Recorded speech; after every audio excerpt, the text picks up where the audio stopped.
Now, the big news in 2014 and 2015 was that Facebook is cutting back on the amount of material that shows up in people's news feeds from companies and brands that they've liked.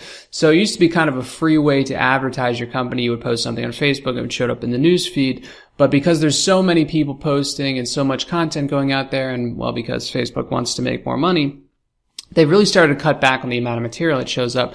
However, if you're a small brand, which most brands are, you're actually doing all right. I want to show you something here called the Agora Pulse Barometer. And this is a tracking of about 10,000 Facebook pages, and you can add your page here, as you can see.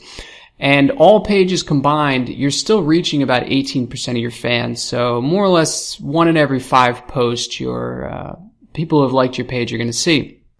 Now, if I change this to less than 1,000 fans, you'll see that the reach is even larger. You're still reaching about a quarter of your audience with every post that you make if you have under 1,000 fans. Now, most of the complaints have come from big brands, so if I change this to more than 100,000 fans, you can see that the reach is only about 7% and that number is falling. You'll see a little bit later in the section on Twitter about posting the same thing twice, but just changing the picture and the title of it. And it's because a lot of people don't see your post the first time. So if you use that technique here on Facebook, you can actually reach a lot more people than these percentages would have you think. So if you're posting the same thing maybe twice, sometimes 3 times a day, or maybe spacing it out over the week, you could easily reach up to 50% of your fans if you're a relatively small brand. The other thing that you can do is you can add a Facebook follow button. Now, this is different from the like button. The like button is just showing interest in a brand, but the follow button makes it so that whatever that brand posts on their page is going to show up in somebody's news feed. So instead of asking people to like you on Facebook, it might actually be a better idea to ask them to follow you on Facebook. And if you have fans now who have liked you, you can try reaching out to them with a post saying, hey, follow me on Facebook, and then your post will show up in their newsfeed.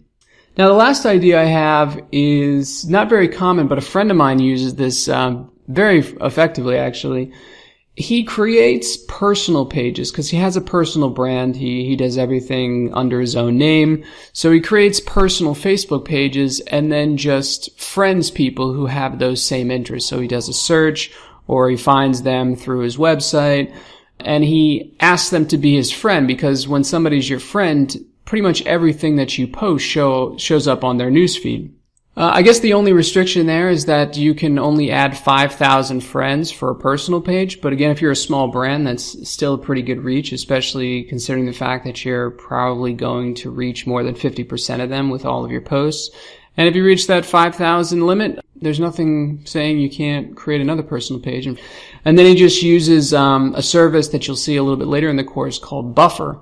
At bufferapp.com, and that schedules out all of his posts for him in advance so that he doesn't have to go into each account and send out the things individually.